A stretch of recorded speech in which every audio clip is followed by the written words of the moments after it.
Hello mga guys, magandang araw sa inyo mga guys. So, nandito tayo sa loob ng sakyan mga guys kasi meron akong na-discover tungkol dito sa ating Toyota Rush, lalo na yung mga push button ng mga sakyan So, ngayon ko lang nalaman kung paano i-start yung sasakyan pala.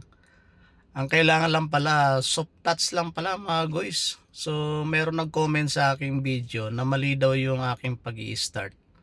So, kasi ako mga guys, first time ko talaga magkaroon ng sasakyan at ang unang sasakyan na nakuha ko nga ay ito, keyless push button.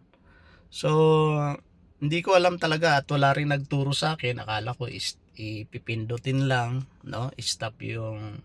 Pero yung pag-i-start ko ng aking sasakyan mga guys ay mali pala.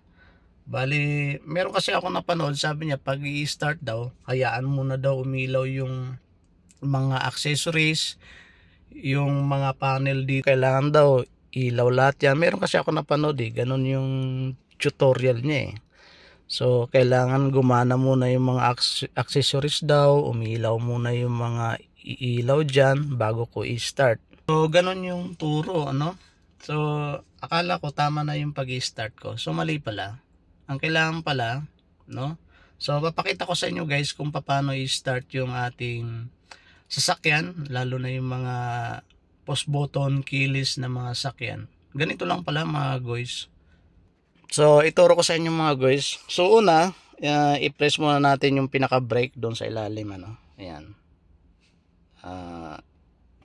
Pag pinress natin yung brake, makikita nyo mga guys, naka-green na yung natin, yung push button, no? Naka-green. So, ibig sabihin okay na yan. So, balik natin. Ayan, wala siyang green. Pag pinus natin yung brake, magi-green siya. Ayan. So, kapag i-start natin, so, ganito lang ang step, Napaka-simple lang pala mga guys, So, ayan. I-press natin yung ating brake. And then, pindutin lang natin. Isang ganun lang. Isang pindot lang, no?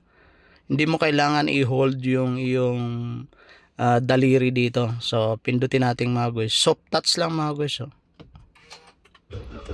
Yun, tatakbo na kaagad siya. Diba?